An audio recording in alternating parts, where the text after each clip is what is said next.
नमस्कार. युवा मनवंतर परिवाराच्या वतीने आपणा सगळ्यांना नवीन वर्षाच्या हार्दिक शुभेच्छा. मागील 2 वर्षांपासून आम्ही करत असलेल्या सर्जनात्मक धडपडीला आपण दिलेल्या उदंड प्रतिसादाबद्दल आपले मनापासून आभार. मित्रहो, 1 मे 2020 रोजी सुरू झालेल्या प्रेरणेचा प्रवास या मालिकेच्या दुसऱ्या पर्वातील आजचा 8वा एपिसोड. हताश काळात तरुणाईमध्ये नवी उमेद पेरण्याचे काम या मालिकेने केले आहे. यापासून प्रेरणा घेऊन अनेक तरुणांनी नवे उद्योग सुरू केले. काहींनी वर्तमानपत्रासाठी स्तंभलेखन तर काहींनी नियमितपणे ब्लॉग लेखन सुरू केले. कोऱ्या कागदाची हाक ऐकून शब्दांच्या माध्यमातून आपल्या विचार विश्वाला आविष्कृत करण्याचा प्रयत्न तरुणाईकडून सुरू असताना, लेखन मार्गावर चालत असताना जीवन आणि लेखन यामधल्या निष्ठेचा समतोल कसा राखायला हवा हे तरुणाईच्या पुढे ठेवण्यासाठी आजचा हा स्पेशल एपिसोड. आणि याचा उलगडा करणारे मान्यवर आहेत मनोज बोरगावकर. मनोज बोरगावकर ही 9 अक्षरे कानांवर पडली की डोळ्यांपुढे नदिष्ट ही कादंबरी उभी राहते. गोदामाईवर प्रेम करावं एवढं निखळ प्रेम वाचकांनी या कादंबरीवर केलं आहे. साचलेल्या मध्यमवर्गीय जीवन मार्गाला प्रवाहित करण्याचे काम या कादंबरीने केले आहे. पण नदिष्ट पूर्वीच कोरा कागद निळी शाई हा कविता संग्रह आणि अखत कहाणी सद्गुणांची हा गोष्टी वेल्हाळ चिंतनाचा संग्रह या 2 पुस्तकांनी वाचकाला संमोहित केलेले आहे. पण ही जादू केवळ त्यांच्या शब्दांची नाही. शब्दांचा फुलोरा फुलवून देखणेपणाची हौस भागवणारे लेखक आपल्या भोवताली महामूर आहेत. पण ऊन, पाऊस, थंडी, वारा काहीही असो, नेमाने पाय टाकले मोरासारखे की जगण्याला कशी ऐट येते. अशा निर्मोही नितळ जगण्याची ऐट त्यांच्या लेखनात उतरली आहे. म्हणून तर निसर्गात धुंद होऊन नाचणारा मोर पाहिल्यानंतर जसा आनंद होतो तसे समाधान बोरगावकरांचे लेखन वाचताना मिळते. चलो कायनात बांट लेते हैं, तुम मेरे बाकी सब तुम्हारा. वाचकांप्रती अशी निष्ठा ठेवून लेखन करणाऱ्या या लेखकाला अनेक पुरस्कार मिळाले, विविध सन्मान प्राप्त झाले. परंतु या सगळ्यांपेक्षा हरेक वाचकाला हा लेखक आपल्या वाटचालीतील हमसफर वाटतो ही गोष्ट खऱ्या अर्थाने गौरवाची आहे. म्हणूनच 2022 या नवीन वर्षाचा आरंभ मनोज बोरगावकर नावाचे हे रसायन नेमके घडले तरी कसे हे समजून घेण्यासाठी आजचा हा प्रेरणेचा प्रवास. आपण सगळे या प्रवासाचे स्वागत करून ही ओंजळभर नदी आपल्या आयुष्यात वाहती ठेवाल अशी अपेक्षा. युवा मनवंतर डिजिटल कट्टा या कार्यक्रमाचे संयोजक माझे मित्र विश्वास देशमुख. बऱ्याच काळापासून असे कार्यक्रम चालू आहेत आणि हे चालू ठेवू देण्यासाठी विजन असलेले प्राचार्य डॉक्टर गणेशचंद्र शिंदे, माझे टेक्नोसेवी मित्र प्रथमेश तेलंग आणि साई, आणि या कार्यक्रमाचा कर्ता धर्ता विश्वधर देशमुख. विश्वधर देशमुखने अरेंज केलेले हे कार्यक्रम गिनीज बुकात नोंद होतील का नाही मला माहीत नाही गेल्या 2-3 वर्षापासून. पण विद्यार्थ्यांच्या काळजात मात्र हे कायमचे बसलेले आहेत. विद्यार्थ्यांना तुम्ही भाग्यवान आहात, असे शिक्षक तुम्हाला भेटले आणि विश्वधर सारखा शिक्षक मला भेटला असता तर कदाचित माझी उंची अजून वाढली असती असं मला नेहमीच वाटत आलेलं आहे. नांदेड बाहेरून येऊन काही लोकांनी नांदेडला समृद्ध केलेलं आहे. त्यात मला विश्वधरचं नाव आवर्जून घ्यावंसं वाटतं. तो एक चांगला लेखक आहे, उत्तम कवी आहे, त्याहीपेक्षा तो एक उत्तुंग माणूस आहे. त्याच्या माझ्या नात्याविषयी एका वाक्यात सांगायचं तर विश्वधर, तुम्हारा दर मेरे लिए ऐसा दर है जहां आबरू नहीं जाती. आणि विद्यार्थ्यांना नमस्कार. खरं म्हणजे तुम्ही मला बोलवलं हाच माझ्यासाठी एक प्रेरणेचा प्रवास आहे. तुम्हाला आश्चर्य वाटेल मी असं का म्हणतोय. मी तुमच्याच कॉलेजचा, यशवंत कॉलेजचा विद्यार्थी. 12वीला सायन्सला 2 वेळा नापास झालेलो. आणि आता तुमचं गेट या साईडने आहे, तेव्हा तिकडून होतं.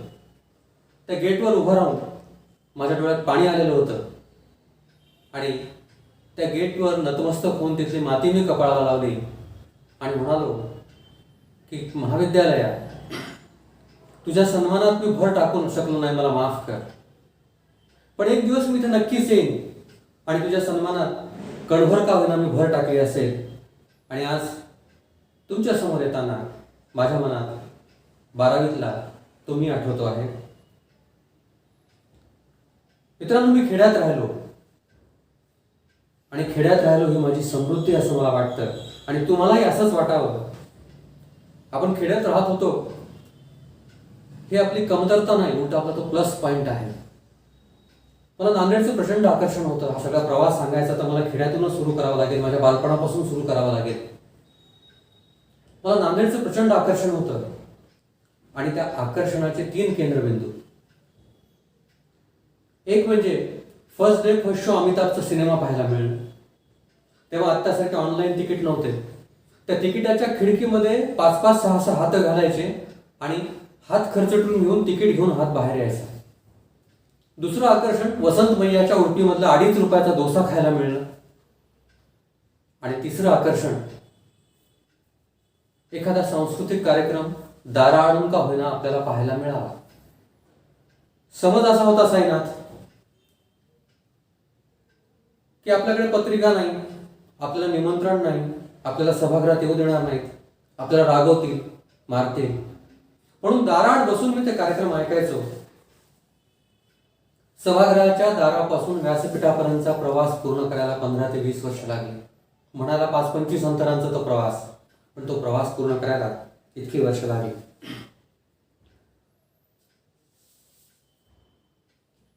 हा प्रेरणेचा प्रवास सांगायचा तर पार पार मी अगदी माझ्या बालपणात आणि खेड्यात जातो. तिथल्या सभोवारानं, निसर्गानं मला खूप समृद्ध केलं. तिथं गुरुजी म्हणायचो आम्ही सरांना. आणि आमची शाळाही कशी होती, आमच्या गावात फक्त 4थी पर्यंत शाळा, पुढे काहीच नाही. आता तुम्ही सर म्हणता, आम्ही गुरुजी म्हणायचो. सर म्हणताना फक्त ओठाच्या हालचाली केल्या की संपलं. गुरुजी म्हणताना इथून काळजातून म्हणावं लागतं. आणि एका हॉलमध्ये 1ली ते 4थीचे वर्ग भरायचे आणि 2रीत असताना गुरुजींनी शिवाजी अख्खा आमच्या डोळ्यासमोर उभा केला होता. अफजल खानाचा वध असो, शाहिस्ते खानाची बोटं तोडण्याचा प्रसंग असो किंवा आग्र्याहून सुटका असो. मित्रांनो, मला सांगायला आनंद वाटतो की मी 2रीत असताना आणि गुरुजी आग्र्याहून सुटका शिकवत होते. गुरुजी भारावून गेलेले आणि आम्ही मुलंही भारावून गेले. एवढा मोठे शिवाजी राजा त्या पेटाऱ्यात कसे बसले असतील, किती मिठाई असेल, पेटारा किती मोठा असेल, ते सगळं दृश्य आमच्या डोळ्यासमोर तरळत होतं. आणि मी सरांना सहज विचारून गेलो की सर, शिवाजी महाराज तर वयाने मोठे होते, पण संभाजीराजे लहान होते, त्यांनी मिठाई खाल्ली असेल का हो त्यातली? आणि माझा तो बाळगोत प्रश्न ऐकून गुरुजी खदा खदा खदा हसायला लागले. आणि ते हसणं आजही कधी नकारात्मकता आली आयुष्यात की मला ते ऐकू येतं आणि मी पुन्हा सावरायला लागतो. निसर्ग वाचायला मी शिकलो मित्रांनो खेड्यामध्ये. फुलबा नावाचं एक पात्र होतं आमच्या मुलांमध्ये आणि तो आमचा भोरक्या होता. त्याने मला पहिल्यांदा निसर्ग वाचायला शिकवलं. तो मधमाशाचं पोळं फार हुकमी उठवायचा. आम्ही 2-4 दिवस त्या मधमाशाच्या पोळ्याचा मुआयना करायचो आणि फुलबा सांगायचा, बाबांनो, मधमाशा नुसता मध गोळा करत नाहीत, मध गोळ्या बी करतात आणि हारीनं मांडून बी ठेवतात. त्यातली एक माशी जरी चुकली तरी अख्ख्या मधमाशाच्या पोळ्याचा अवकाश खाली येतो, हे हुलबा आम्हाला सांगायचा. आणि मनात कुणगाट बांधल्या गेली.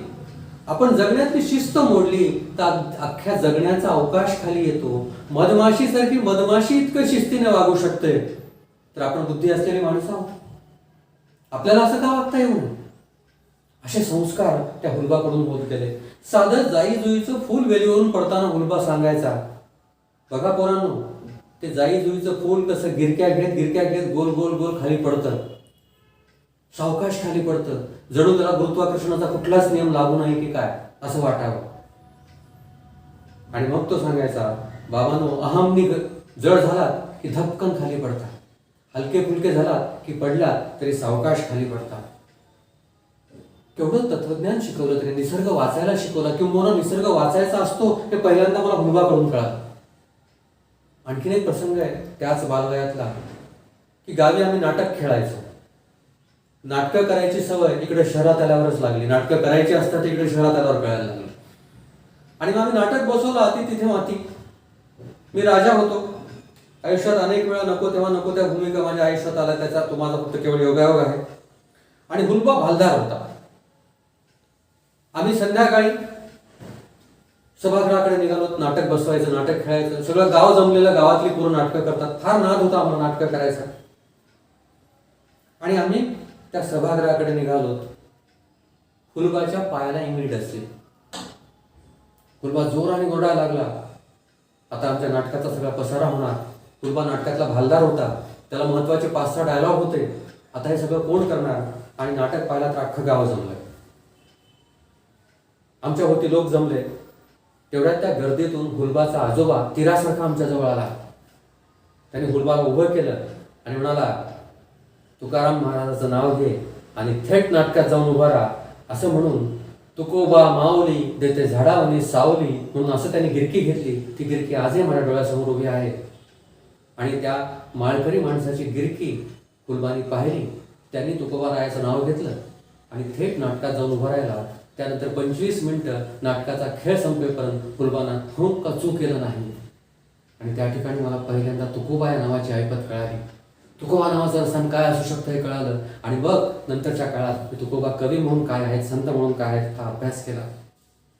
हुलबानी हे बोट सोडून दिलं. मग ते बोट जिम कार्बेटने पकडलं की निसर्ग वाचायचा असतो. बघा मित्रांनो, तुम्ही पुस्तकं वाचाच. ती का वाचा हे तर मी सांगेनच, पण निसर्ग वाचला पाहिजे. तो आपल्याला खूप काही सांगत असतो. जिम कार्बेटचं बोट धरलं. कोण होता जिम कार्बेट? तो शिकारी होता का? येस ऑफकोर्स तो शिकारी होता. तो शिकारी लेखक होता का? येस ऑफकोर्स तो शिकारी लेखक होता.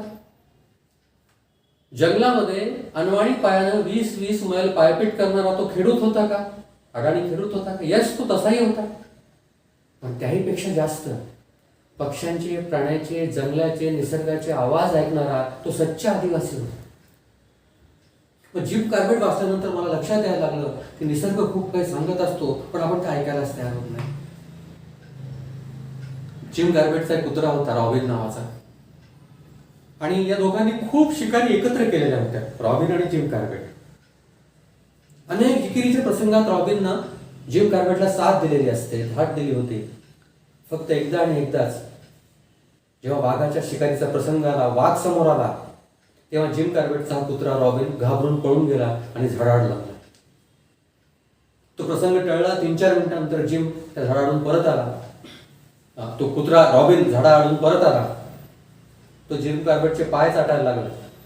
जिम कार्बेटने त्याला उचललं. तो ऊ करत जिम कार्बेटच्या गालाची पापी घेऊन माफी मागायला लागला. जिम कार्बेटने त्याला सांगितलं, रॉबिन झालं ते झालं. इतके वेळा तू मला साथ दिली आहेस, एकदा तू पळून गेलास, याची वाच्यता आता मी कोणाजवळही करणार नाही. हा प्रसंग आता तुझ्या आणि माझ्या होता. आपण कोणालाही सांगायचं नाही. आणि कित्येक वर्षानंतर जिम हा प्रसंग सांगतो आणि लिहून ठेवतो की रॉबिन आता जख्ख म्हातारा झालाय, तो मरायला टेकलाय, तो माझ्या पायाशी बसलाय आणि हा प्रसंग तुम्हाला सांगायचं ना हरकत प्रमाणपत्र रॉबिननं मला दिलंय. प्राण्यांकडून नो ऑब्जेक्शन सर्टिफिकेट घ्यायचं असतं, ना हरकत प्रमाणपत्र घ्यायचं असतं, असा विचार तरी आपण कधी केलाय? आपण त्या झाडावेलीवरचं फुल पान तोडताना सुद्धा कधी त्याला विचारत नाही. म्हणजे प्राण्यांकडून ना हरकत प्रमाणपत्र घ्यायचं असतं, एवढा मोठा संस्कार जिम कार्बेटनं माझ्यावर केला. त्या जिम कार्बेट शोकांतिका फार मला मुद्दाम नमूद करावी वाटते मित्रांनो. आयुष्याच्या शेवटी तो केनियात स्थायिक झाला. किंवा त्याला भारत सोडून केनियात स्थायिक व्हावं लागलं. इथल्या लोकांसाठी त्यांनी एवढं काम केलं, एवढं नरभक्षक वाघ मारले, जीव वाचवले, प्राण वाचवले, पण त्याला भारत सोडून केनियात स्थायिक व्हावं लागलं. का? आपल्या मित्राला त्यांनी पत्रात त्याचं कारण सांगितलेलं आहे. तो मित्राला लिहितो की बाबा रे, 1947चा काळ आहे, भारत स्वतंत्र होतो आहे आणि ब्रिटिश लोकांविषयी इथल्या लोकांच्या मनामध्ये एक तिरस्कार आणि द्वेषाची भावना आहे.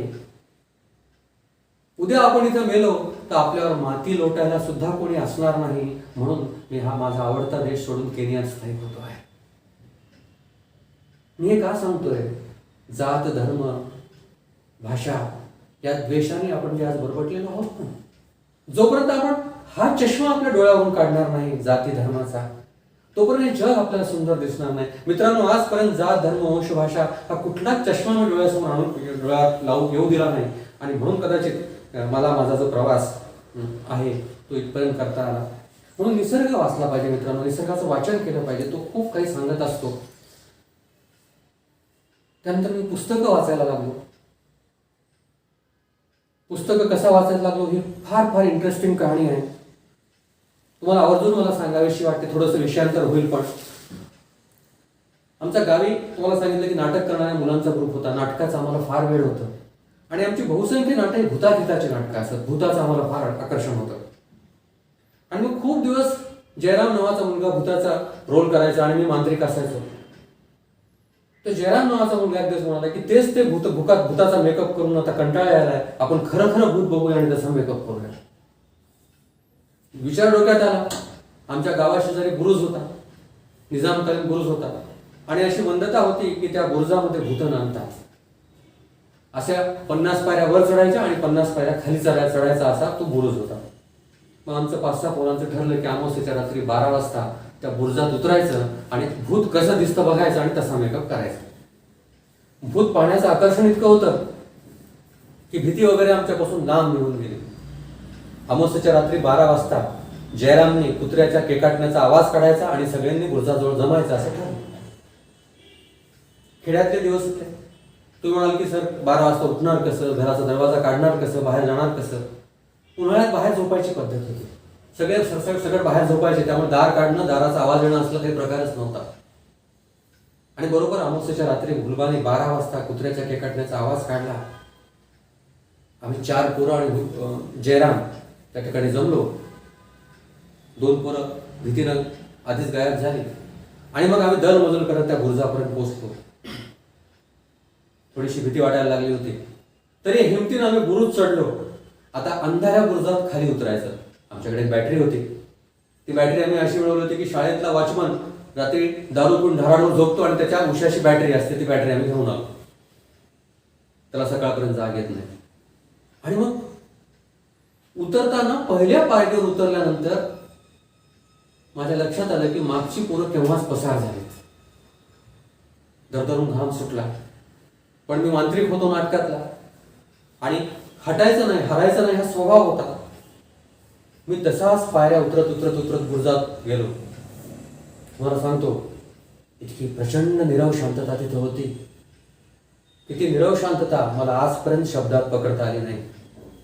भूतभीत तर काही भेटलं नाही, पण मला दरदरून घाम सुटला, भीती वाटायला लागली, हातपाय लटलट कापायला लागले. बॅटरी केव्हाच बंद होऊन गेली, ती चालू करायचं भान नव्हतं. मी तसाच सुसाड घरी पळत आलो, पांघरून येऊन झोपलो आणि नंतर 15 दिवस मी त्या भीतीनं तापाने फणफणलो. आणि मी अंथरुणावर पडल्यावर वडिलांनी मला पुस्तकं वाचायला आणून द्यायला सुरुवात केली आणि पहिलं पुस्तक होतं श्रीमान योगी. काय पुस्तक होतं ते! म्हणजे भूतानं मला धरलं नाही, पण पुस्तकानं मात्र त्या दिवशी जे धरलं ते आजपर्यंत सोडलं नाही. तर श्रीमान योगीतला एक प्रसंग सांगतो की शिवाजी महाराज पन्हाळगडावर अडकलेले असतात. सगळे प्रयत्न थकतात. सिद्धी जोहरचा वेढा फार कडक असतो. साक्षात जिजाऊ माईसाहेब महाराजांना सोडवायला निघतात. सगळे हताश झालेले. आणि एक दिवस पावसाळा सुरू होतो. शिवाजीराजांच्या मनात विचार येतात की हा काळ चांगला आहे. शिवा न्हावी त्यांची दाढी करायला आलेला असतो. ते शिवाकडे पाहतात आणि शिवाचा चेहरा बराचसा महाराजांसारखा असतो. आणि एक योजना त्यांच्या मनामध्ये तरळते. ते शिवाला म्हणतात, शिवा तुझ्यावर एक जबाबदारी टाकावी म्हणतोय. शिवा म्हणतो, महाराज टाका, जीवाचं सोनं होईल. अरे वेळायस का, तुझा जीव जाईल. तो म्हणतो, महाराज आता माघार घेऊ नका, तुमच्या मनात जो विचार आहे तो मला सांगा. मग सगळा प्लॅन ठरतो. ते शिवाला सांगतात की उद्या पन्हाळगडावरून 2 पालख्या निघतील, एक शिवाजी महाराजांची आणि एक सोंगातल्या शिवाजी, आणि तू असशील सोंगातला शिवाजी. तुझी पालखी पकडल्या जाईल. गनिम बेसावत होईल की शिवाजी सापडला आणि तोपर्यंत मी विशाळगड गाठलेला असेल. शिवा महाराजांच्या पायावर लोळून घ्यायला लागला आणि म्हणाला की लवकरात लवकर महाराज आता याच्यातून मला मोकळं करू नका. महाराजांचे डोळे भरून आले. त्यांनी आपली गळ्यातली कवड्याची माळ शिवानाच्या गळ्यात घातली, त्याला मिठी मिठी मारली आणि जड अंतकरणाने महाराज निघून गेले. दुसऱ्या दिवशी ठरल्याप्रमाणे एक पालखी शिवा नागायची आणि एक शिवाजी महाराजांची. शिवा नागायची पालखी पकडल्या गेली, सिद्धी जोहर समोर आणल्या गेली. सिद्धी जोहर मोठा खुश झाला आणि बोलायला लागला की क्या मुझे क्या अफजल खान समझा था, क्या भाग जा रहे थे क्या मुझे. तो शिवा म्हणाला हा कोशिश करा देते. तेवढ्यात मद्याचे प्याले समोर आले. शिवाजीला मद्य पेश केला गेला, सोंगातल्या शिवाजीला. तो सोंगातला शिवा म्हणाला की हम मद्यप्राशन नाही करते. तेवढ्यात अफजल खानाचा मुलगा फाजल खान तिथे आला, म्हणाला दगा दगा दगा. खरा शिवाजी तर केव्हाच पळून गेला सोंगातला शिवाजी.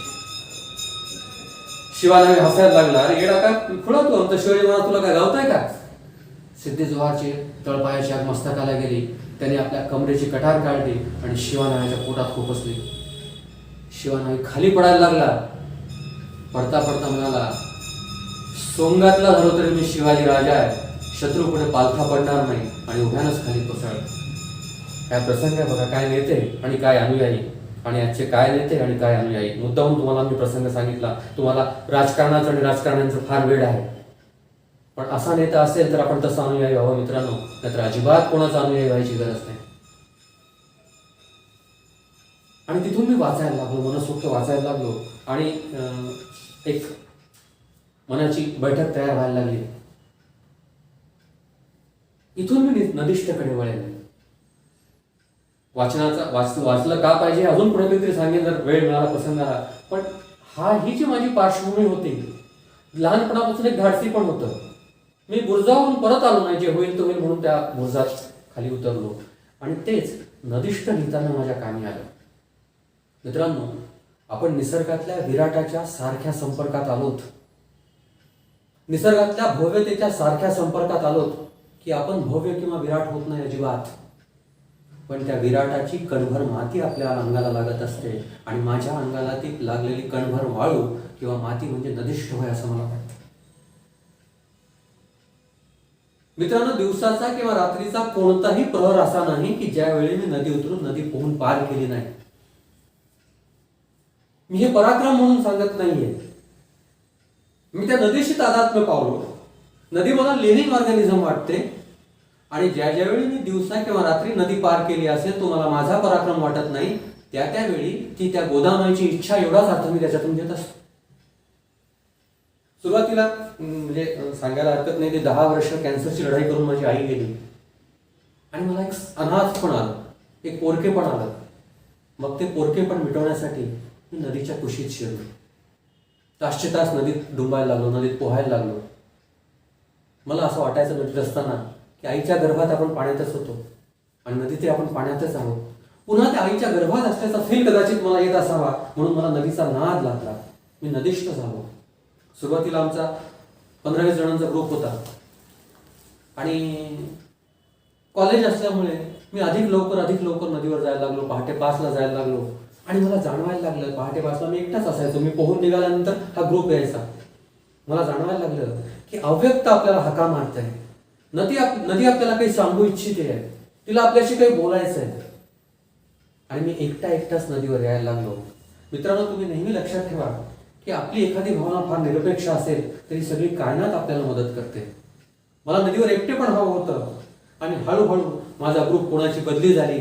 कोणी स्विमिंग टँकवर जायला लागलं, कोणी लांब यायला नको म्हणायला लागलं आणि शेवटी मी एकटाच नदीवर राहिलो. जे एकटे पण मला हवं होतं ते मला मिळायला लागलं आणि नदीचा तो 1-1.5 किलोमीटरचा पट्टा माझी सल्तनत बनला. भूगोलाच्या पुस्तकात आपण वाचलेलं असतं की संस्कृती आणि वस्ती नदीच्या काठाकाठाने वाहत जाते. भूगोलाच्या पुस्तकात ते पाठ करावं लागलं तरी लक्षात यायचं नाही. पण जेव्हा नदीच्या काठावर नदीमध्ये मी वावरायला लागलो तेव्हा या वाक्याची मला वेळोवेळी प्रचिती यायला लागली. नदी माझ्याशी बोलायला लागली, संभार माझ्याशी बोलायला लागला आणि निरपेक्षपणे मी दिवसातून 1दा 2दा 3दा जमेल वेळ मिळेल तेव्हा नदीवर जायला लागलो, नदीत डुंबायला लागलो. तेव्हाही माझ्या डोक्यात नव्हतं की आपल्याला नदीष्ट लिहायची आहे का कादंबरी लिहायची आहे. तिथं भिकाजी नावाचं पात्र त्या नदीष्टमध्ये आहे, त्याला मला समजून घ्यायचं होतं. तो बोलायचाच नाही. 3 महिने आम्ही त्याच्या बरोबर असायचो, पण एक शब्द बोलायचा नाही. मग त्याला बोलतं करायचं म्हणून मित्रांनो त्याने भीक मागून आणलेला त्याचा डब्बा तुमच्या डोळ्यापुढे आणा तो डब्बा. इकडे भात पडलेला असतो, तिकडे वरण पडलेलं असतं, इकडे भाकरीचे तुकडे पडलेले असतात. असा डब्बा भिकाजी आणि मी दोघं मिळून खायचो. आणि मग त्याला विश्वास वाटायला लागला की अरे हा माणूस आपल्यासारखा आहे, आपल्याशी बोलायचा प्रयत्न करतोय, आपल्याला आपलं मानतोय. आणि मग त्याने त्याची कहाणी मला सांगितली. म्हणजे मी जर हेतू ठेवून भिकाजी बरोबर जगलो वागलो असतो तर कदाचित भिकाजीनं मला त्याच्या पद्धतीने त्याची कहाणी सांगितली नसती. आणि नदिष्ठमधलं ते एक महत्वाचं पात्र मला सापडलं. त्यात सगुणा नावाचं एक तृतीयपंथी पात्र आहे. सगुणा नावाचा हिजडा त्याच्यामध्ये आला. मला पहिल्यांदा सगुणा रेल्वेमध्ये भेटली. कुठली तरी दंगल झाली होती छुटपुट.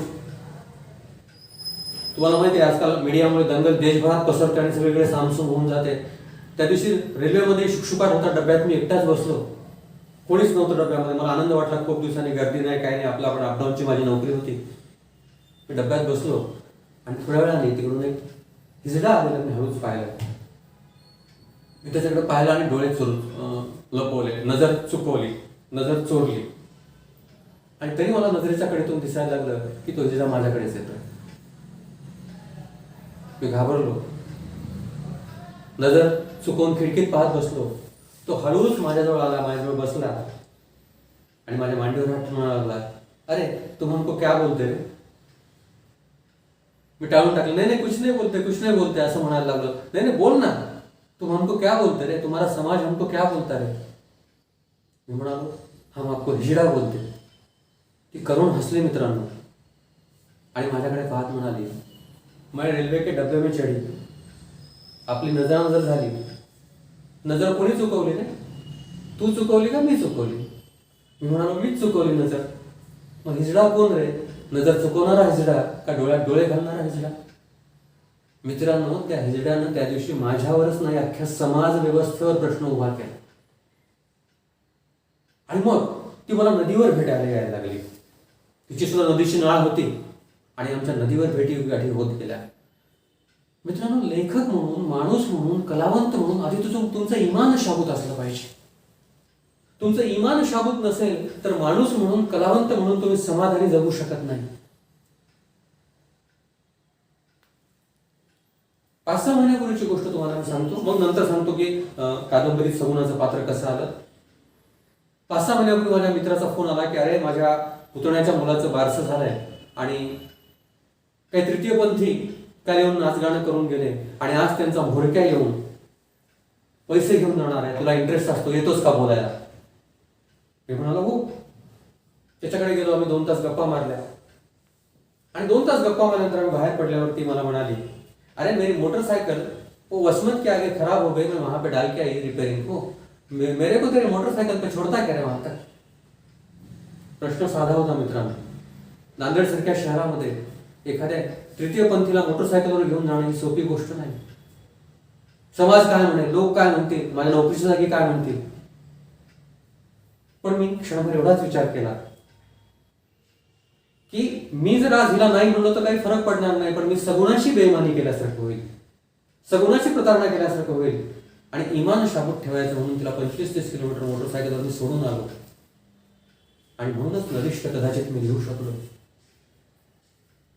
सगुणाची माझी भेट झाल्यानंतर मी कादंबरी लिहायला घेतली. मनात एक प्रश्न होता मित्रांनो की एका व्यक्तीवर पूर्ण बिरादरीविषयी कसं बोलायचं, कसं लिहायचं. ती वाचकांची प्रतारणा होईल. मग मी काही तृतीयपंथींच्या संपर्कात यायला लागलो आणि एकीशी माझी मैत्री झाली आणि मी तिच्याशी 8 दिवसाला फोनवर बोलायचो, वर्षभर आम्ही गप्पा मारायचो. आणि तिला मी म्हणालो की मला तुमच्या जीवनाविषयी लिहायचं आहे, तर मला तू तुझ्या गुरुला आणि तुझ्या लोकांना भेटवशील का? वर्षभरानंतर ती तयार झाली आणि आमची 8 दिवसानंतर तिच्या गावी भेट ठरली, पुण्याच्या पुढं मुंबईजवळ. आणि मग मी त्याला सारखा फोन करायला लागलो की मी कधी निघू, उद्या निघू का परवा निघू, मला रिझर्वेशन काढायचं, रिझर्वेशन शिवाय मला येता येणार नाही. लगातार 8 दिवस मी तिला फोन लावतो तर ती फोनच उचलत नव्हती. मला वाटलं आता संपला सगळा विषय. आणि मग 15 दिवसांनंतर तिचा फोन आला. आदिती तिचं नाव. ती मला म्हणाली, अरे उस दिन मैंने तेरे को आने को कहा, बाद में तुझे डेट बोलती बोली, उस दिन मेरा ऍक्सिडेंट हो गया आणि माझं पार्श्वभागाचं हाड मोडलं. आता मग मी ऍडमिट आहे, मला 3-4 लाख रुपये खर्च येईल रे. आता आपली भेट होणं काही शक्य नाही. माझे गुरु सगळं करेल, पण एवढा पैसा उभा करणं वगैरे सगळं अवघड आहे. माझ्या मनात विचार आला की आता संपलं, आता हिला भेटायचं काही चान्सच नाही. योगायोगानं त्या दिवशी मला कोरा कागद निळी शाई या माझ्या पुस्तकाची रॉयल्टी आली होती. मी काही न विचार करता ती रॉयल्टी तिच्या नावानं पोस्टाने पाठवून दिली, मनी ऑर्डर केली आणि ही गोष्ट विसरून गेलो. 8-10 दिवसानंतर रात्री 11 वाजता मला फोन आला. कोण आहे रे तू? आदिती का आशिक है क्या? मला कळेच ना कोण बोलतोय. म्हणलं नाही, आप कौन बात कर रहे हैं? मैं आदिति के गुरु बात कर रही. तूने उसको पैसे क्यों भेजा? आशिक है क्या तो उसका? मग माझ्या सगळा प्रकार लक्षात आला. म्हणलं नहीं गुरु, हम 1 साल से संपर्क में थे और उसका एक्सीडेंट हुआ, ये सुनने में आया आणि म्हणून माझ्याकडून काही फुलाची पाकळी म्हणून मी तिला ही भेट पाठवली. ती इतकी खुश झाली मित्रांनो. रात्री 11 वाजता तिने मला आशीर्वाद दिले आणि मला म्हणाले, तू जब चाहे तब हमारे पास आ जा. वैसे तो हम हमारी जिंदगी किसी को बताते नहीं, वो तेरे सब कुछ बता देंगे. असं तिने मला सांगितलं. बघा मित्रांनो, गोष्टी साध्या साध्या सोप्या सोप्या आहेत. मी निरपेक्षपणे आदितीशी संबंध ठेवले, निरपेक्षपणे तिला पैसे पाठवले की आता आपली भेट होणार नाही, विषय संपला. आणि म्हणूनच कदाचित कायनातनं त्या लोकांची माझी भेट करून घेण्याचा घाट घातला असावा. हे भाबडेपण म्हणा तुम्ही, हे पापभिरू पण म्हणा, पण या भाबडेपणावर मी निरातिशय प्रेम करतो, नितांत प्रेम करतो. आणि हे भाबडेपण मला माझ्या जगण्याची ताकद वाटत आहे. कारण एकदा डावपेच आले, गेम्स आले की आपण फक्त गेम्सच करत राहतो, डावपेचच करत राहतो. आयुष्याची मजा बाजूला निघून जाते. मग 3 महिन्यानंतर मी त्यांना भेटायला गेलो. भेटायला गेल्यानंतर त्यांनी माझं स्वागत केलं. आपण त्यांना वंचित म्हणतो, समाजातला बाजूला टाकलेला घटक म्हणून त्यांच्याकडे पाहतो, त्यांचा तिरस्कार करतो. पण मी सांगू, याच लोकांनी आपली संस्कृती जपलेली आहे. जेव्हा मी त्यांच्याकडे गेलो, त्यांनी मला जेवायला बसवलं. डायनिंग टेबलवर जेवायला बसलो मी. 5 मिनिटं झाले, 10 मिनिटं झाले, 15 मिनिटं झाले, सगळं ठेवलेलं अन्न पण कोणी वाढायलाच येणार. मी आवाज दिला, आदिती खाना परोसो ना. तर ती म्हणाली, देख तेरा तू परोसले और खा ले. हमारे में रिवाज है, खाने वाले के सामने नहीं आते. जाने अनजाने में हम गिन लेते हैं, उसने 1 रोटी खाई, 2 रोटी खाई, 4 निवाले खाए, 10 निवाले खाए, खाने वाले को नजर लग जाती. काय रिवाज आहेत मित्रांनो, ज्यांना आपण समाजातून वंचित ठरवलंय, ज्यांना आपण तिरस्करणीय म्हणतो. ते म्हणतात की तुझं तू जेवून घे, तुला आमची नजर नको लागायला. आणि मी जेवल्यानंतर ते सगळे पोटभर जेवले. मी जेवेपर्यंत जेवले नाहीत कोणीच. त्या गुरुने आधी त्यांना जेवायला वाटलं आणि नंतर गुरु जेवली. काय संस्कार आणि काय रिवाज आहेत या लोकांचे. आणि माझा प्लॅन असा होता, सकाळी जावं आणि संध्याकाळी परत यावं. राहणार कोण, रात्रीची रिस्क कोण घेणार. एक सगुणा चांगली होती ठीक आहे, पण या बाकीच्यांचा काय भरोसा. म्हणून माझा प्लॅन होता सकाळी जावं आणि संध्याकाळी परत यावं. मी संध्याकाळी त्या गुरुला म्हणालो की गुरु मैं कल आता. तर ते हसली आणि म्हणाली, अरे तेरे को कल आने का चाहिए, आज जाता काय को रे, यहीं सो जाना. माझ्याकडे 3-4 सेकंद होते त्याला फक्त. मी जर निघून गेलो असतो तर त्यांनी मनातल्या गोष्टी मला आयुष्यात कधी सांगितल्या नसत्या. पण दिवसभरात तो वाडा मी पाहून घेतला होता. त्या वाड्याला काही खिडक्यांना गजन होते आणि माझ्या मनात विचार आला की असा काही प्रसंग आला तर आपण एक खिडकीतून उडी मारून पळून जाऊया, पण आता गुरुचं मन आपण तोडायचं नाही. आणि मित्रांनो, मी तिथं झोपतो म्हणाल्यावर त्या गुरुने माझ्या गालावरून हात फिरवून तिच्या कानशिलावर कडकड कडकड कडकड बोटं मोडले आणि त्या बोटांचा कडकड कडकड आवाज नदीष्टच्या पानापानातून आजही मला ऐकू येतो. त्या प्रसंगी मी ते थांबलो नसतो तर नंतर त्यांनी त्यांच्या ज्या मनातल्या सुखदुःखाच्या गोष्टी मला सांगितल्या, त्या सांगितल्या नसत्या. नदी मला नेहमीच लिव्हिंग ऑर्गॅनिझम वाटत आली आहे मित्रांनो. ती जिती जागती वाटत आली, जिवंत वाटत आली आहे.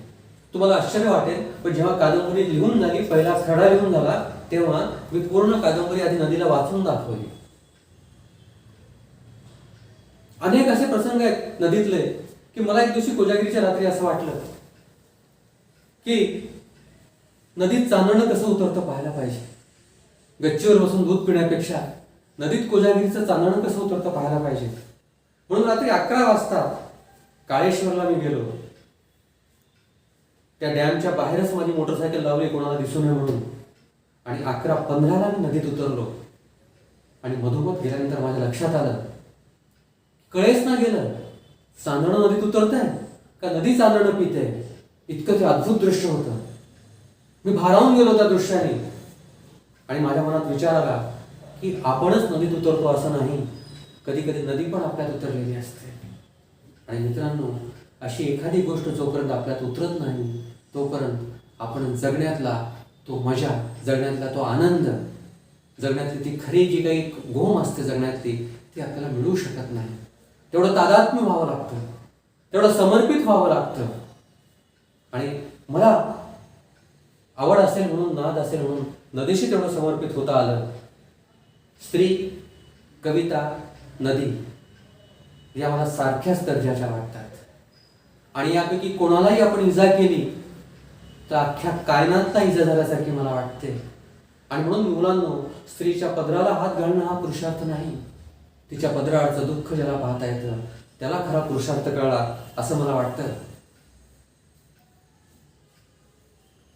माझ्या जगण्याचं सूत्र काय मित्रांनो, ज्या क्षणी जे आतून वाटलं ते मी जगत गेलो.